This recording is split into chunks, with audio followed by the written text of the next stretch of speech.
What are the best pathways and preparation programs for aspiring superintendents and central office leaders?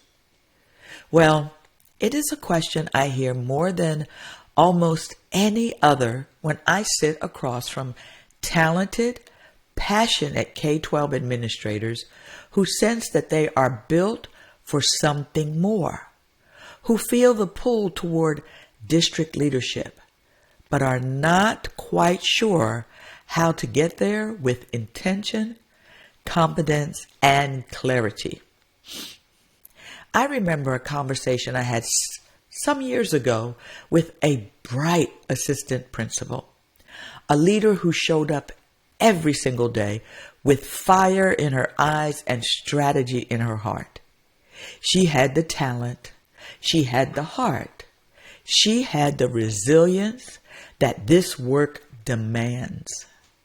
But when I asked her what her plan was for moving into a district leadership role, she looked at me with kind of a quiet helplessness and said, "I'm just waiting for someone to notice me." Well, that one sentence has stayed with me ever since, because it represents one of the most common and costly patterns I see among aspiring leaders. They are doing the work. They are serving their schools and communities with excellence, but they are approaching their professional future passively, as though the path to the superintendency is something that happens to you rather than something you deliberately, intentionally, and courageously build. So, let me be direct with you. Waiting to be discovered is not a leadership strategy. It is a hope. And hope, while beautiful, is not a plan. So let's talk about some of the challenges for aspiring leaders. The first thing aspiring leaders get wrong is assuming that doing the job well is the same as preparing for the next job. Excellence in your current role matters enormously, but it is table stakes because everyone is expected to perform their current job well. Therefore, it's not a ticket to the superintendent's office. Districts and boards are not simply looking for the best principal in their system. They are searching for someone who understands governance, finance, community engagement, labor relations, instructional systems thinking, and political navigation simultaneously. The second thing people get wrong is their orientation toward learning. You see, too many aspiring leaders see professional development as something done to them, a conference here or there, a workshop over there, rather than something they architect with purpose. As Vince Bustamante and Tim Cusack argue in Leader Ready, aspiring leaders need guided, mastery-level experiences that go far beyond passive learning. They need real-time, hands-on leadership opportunities that stretch them into more complex situations. The third and perhaps most profound misstep is what I'd call an identity gap.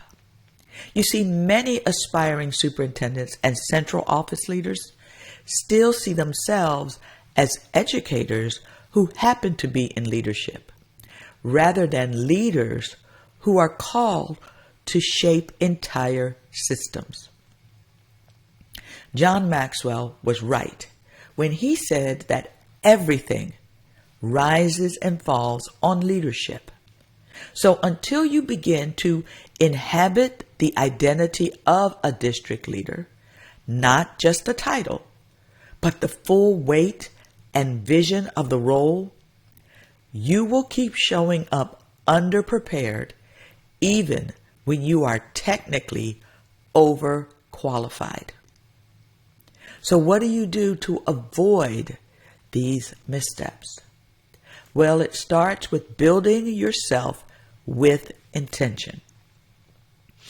So what does the path actually look like for those who get it right? Well, it begins with structured, credentialed preparation programs like AASA's Aspiring Superintendents Academy, which is designed specifically to equip future superintendents with the practical skills, governance fluency, and systems thinking required to lead districts in today's complex environment. AASA offers tailored academies for women leaders, Latino and Latina leaders, and urban school system leaders, recognizing that the road to the superintendency is not one size fits all. Paired with alignment to the professional standards for educational leaders, also known as PSEL, these programs ensure that aspiring superintendents are not just credentialed, but competent. But formal programs alone are not sufficient. Researched and lived experience both tells us that leaders who ascend most effectively are those embedded in mentorship relationships that are real, reciprocal, and challenging. So, coaching has also been described as something that can help leaders prioritize where to start, how to identify next steps, and how to keep the focus of decisions centered on student learning. That is not a luxury. That is a lifeline. So, new leaders, an organization with more than 2 decades of leadership development experience, has documented that only 23% of elementary school principals report having a coach or a mentor.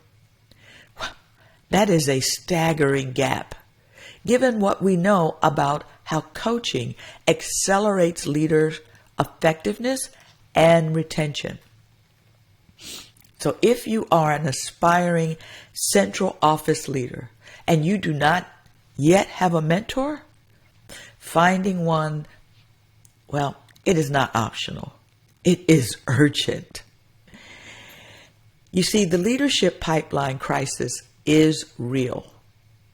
Across the country, experienced administrators are retiring at an increasingly rate, while fewer educators are pursuing administrative credentials.